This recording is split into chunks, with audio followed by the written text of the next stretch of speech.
স্বামী বিবেকানন্দ নিজেই পাঁজি থেকে ঠিক করে নিয়েছিলেন তার পৃথিবী থেকে চিরবিদায়ের দিন।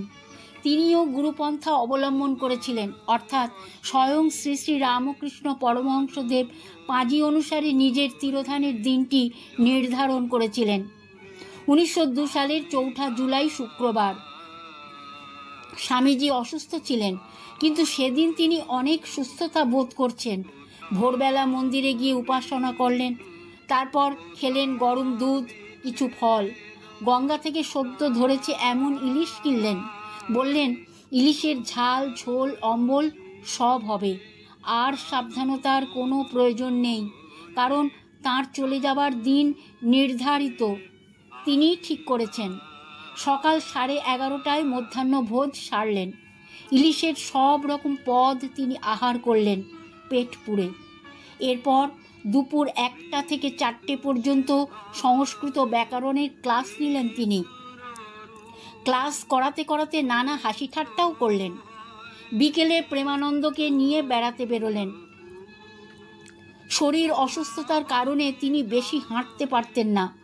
একটি চোখও তার সম্পূর্ণ নষ্ট হয়ে গিয়েছিল, কিন্তু তিনি সেদিন 2 মাইল হাঁটলেন বেলুর বাজার পর্যন্ত। সন্ধে 7টায় আরতির ঘণ্টা বাজল। সময় আসন্ন। স্বামীজি চলে গেলেন নিজের ঘরে। সঙ্গে যাচ্ছিলেন ব্রজেন্দ্র। তাকে বললেন, আমাকে জপের মালা দে, আর তুই বাইরে বসে জপ ধ্যান কর, না ডাকলে আমার ঘরে ঢুকবি না। এরপর স্বামীজি জপে বসলেন দক্ষিণেশ্বরের দিকে মুখ করে। ঠিক 45 মিনিট পর স্বামীজির খুব গরম লাগছে।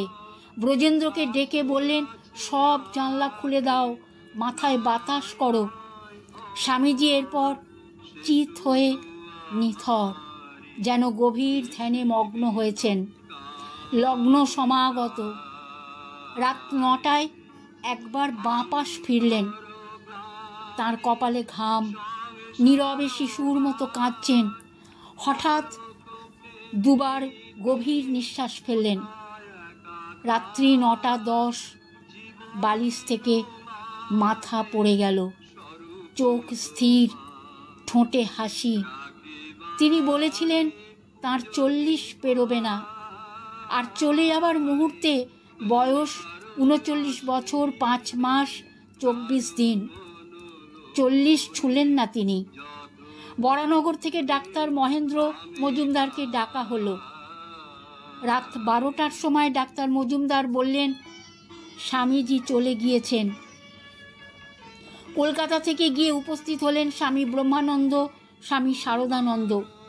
সকালবেলায় সবাই দেখল স্বামীজির চোখ দুটো রক্তবর্ণ, নাক ও ঠোঁটের কোণে সামান্য রক্তবিন্দু। নিবেদিতাও এলেন সকালে।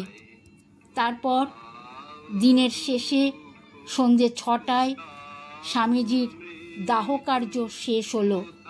কিন্তু সেই মুহূর্তে একটি ঘটনা এমন ঘটল, যে ঘটনার কথা সিস্টার নিবেদিতা মিস ম্যাকক্লাউডকে চিঠিতে বিবরণ দিয়েছেন। দুপুর 2টো স্বামীজির দেহের পাশে সবাই দাঁড়িয়ে আছেন।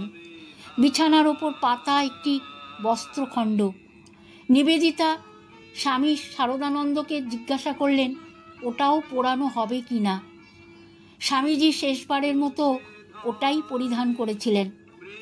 শারদানন্দ সেটি নিবেদিতাকে দিতে চাইলেন, কিন্তু তিনি নিতে পারলেন না। বললেন, পাড়ের দিকের একটু অংশ যদি কেটে দেওয়া যায়। ছুরি বা কাঁচি হাতের কাছে কিছুই পাওয়া গেল না। 6টার সময় স্বামীজির দেহ দাহ হচ্ছে। হঠাৎ কে যেন নিবেদিতার জামার হাতায় টান দিল। নিবেদিতা দেখলেন পুড়তে পুড়তে হাওয়ায় ভেসে আসছে এক টুকরো বস্ত্র, স্বামীজির সেই জ্বলন্ত বস্ত্রখণ্ড। স্বামীজির নশ্বর দেহ মিলিয়ে গেল সীমার বাইরে অসীমে।